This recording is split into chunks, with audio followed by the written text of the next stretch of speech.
મિત્રો ટેકનિકલ ખેડૂત ચેનલમાં આપ સર્વ મિત્રોનું સ્વાગત છે। તો મિત્રો આજના વિડીયોની અંદર આપણે વાત કરીશું ખેડૂતોને રેશન કાર્ડ ધારકો માટે સૌથી મોટા લાભ। દિવાળી પહેલા મોટી ભેટ 18મો હપ્તો 5000ની સહાય રેશન કાર્ડને સૌથી મોટા લાભ। સંપૂર્ણ માહિતી જાણતા પહેલા જો તમે અમારી ચેનલ પર નવા છો તો ચેનલને સબસ્ક્રાઇબ કરો અને વિડીયોને લાઇક શેર જરૂર કરજો। તો ચાલો મિત્રો આજનો વિડીયો શરૂ કરીએ। મિત્રો વિડીયોની અંદર સૌથી પહેલા તો આપણે વાત કરીશું કેન્દ્ર સરકાર પીએમ કિસાન સન્માન નિધિ યોજના દેશભરના જે ખેડૂતો છે ગરીબો છે આર્થિક લાભ આપવા ઉદ્દેશ સાથે શરૂ કરવામાં આવી હતી। તો સત્તામાં આવતા બાદ મોદી સરકાર ખેડૂતને હિતકારક યોજના લાવી રહી છે। તો પીએમ કિસાન યોજના અંતર્ગત 17મા હપ્તો બહાર પાડવામાં આવે છે। હવે ખેડૂતોને 18મા હપ્તાની રાહ જોઈ રહ્યા છે। તો પીએમ કિસાન નિયમ અનુસાર પરિવારમાં એક જ સભ્યને લાભ મળે છે। તો મિત્રો આની અંદર પતિ પત્નીને લાભ નથી મળતો, માત્ર પતિ અથવા પત્નીને જેના નામે જમીન છે એને જ લાભ આપવામાં આવે છે। તો પીએમ કિસાન યોજના હેઠળ કેન્દ્ર સરકાર દર વર્ષે ખેડૂતોને ખાતામાં 6000 રૂપિયા ટ્રાન્સફર કરે છે। તો ખાસ વાત એ છે કે 2000ના જે 3 હપ્તા સીધા બેંક ખાતાની અંદર મોકલવામાં આવે છે, એટલે 4 મહિને એક હપ્તો એમના ખાતાની અંદર મોકલવામાં આવે છે। તો પીએમ કિસાન યોજનાનો 18મો હપ્તો ઓક્ટોબરમાં ખેડૂતોના ખાતામાં આવી શકે તેમની જણાવીએ કે જૂન 2024માં પીએમ કિસાન યોજનાનો 17મો હપ્તો ખેડૂતોના ખાતાની અંદર મોકલવામાં આવ્યો હતો। તો મિત્રો જો 18મો હપ્તો ઓક્ટોબર નવેમ્બર ટ્રાન્સફર કરી શકાય તો દિવાળી પહેલાં 31 ઓક્ટોબર 2024ના રોજ તમારા ખાતાની અંદર ઓક્ટોબર મહિનાની અંદર હપ્તો રિલીઝ થવાની ધારણા છે। તો મિત્રો પીએમ કિસાન યોજનાનો જો તમે હજુ સુધી લાભ ન લીધો હોય તો તમે આ અંતર્ગત તમારે માહિતી હોય તો તમે લાભ લઈ શકો છો। તો મિત્રો આપણે વધુમાં જાણીશું કે ખેડૂતોને બાગાયતી યોજના અંતર્ગત આઈ ખેડૂત પોર્ટલ ઉપર લણણીના જે સાધનો જો તમારે ખરીદવા હોય તો તમને લાભ મળશે। આ યોજના માટે 30/9/2024 સુધી તમે આની અંદર ઓનલાઈન ફોર્મ ભરી શકો છો। હવે મિત્રો માત્ર 9 દિવસ છે તમારે ફોર્મ ભરવા બાબતે। તો આની અંદર ફક્ત ઓઇલ પામ વાવેતર જે ખેડૂતો કરે છે બાગાયતી યોજના અંતર્ગત આ તમને લાભ મળશે। તો મિત્રો આની અંદર ખરેખર જે આ યોજના માટે જે લાભાર્થી છે 2024-25 માટે જે લક્ષ્યાંક નક્કી નથી કર્યો પણ તમામ ખેડૂતો બાગાયતી યોજના અંતર્ગત લાભ આપવામાં આવશે। તો મિત્રો આની અંદર આજીવનની અંદર એક જ વાર આ યોજનાનો લાભ મળે છે।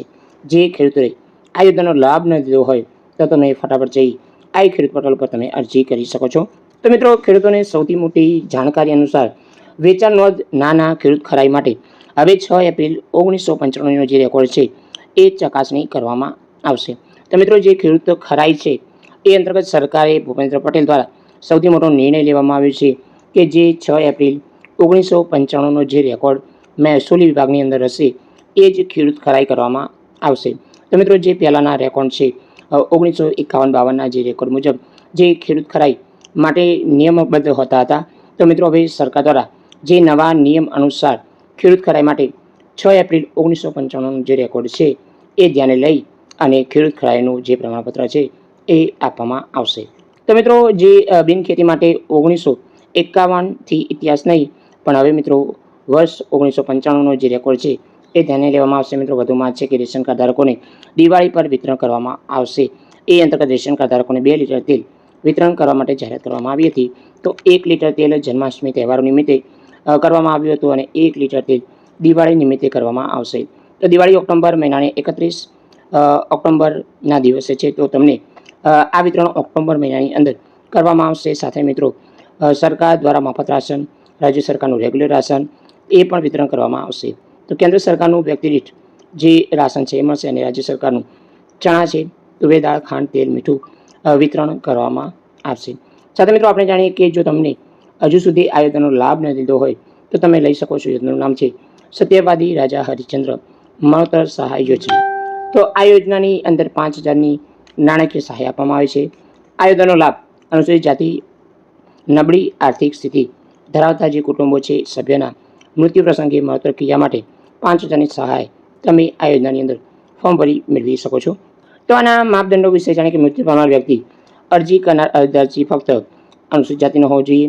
આવકની મર્યાદા જે ગ્રામ્ય વિસ્તારમાં 1,20,000, શહેરમાં 1,50,000નો આવકનો દાખલો।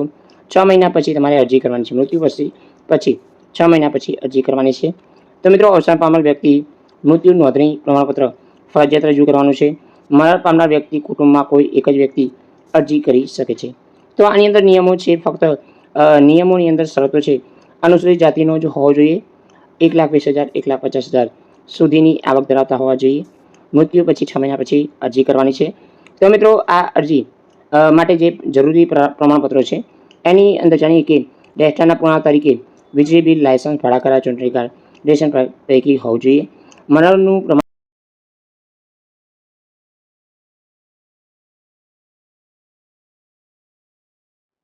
સક્ષમ અધિકારી અંતર્ગત સરકારી દ્વારા જે જાતિ પેટા જાતિનો દાખલો તમારી જોડે અવશ્ય હોવો જોઈએ.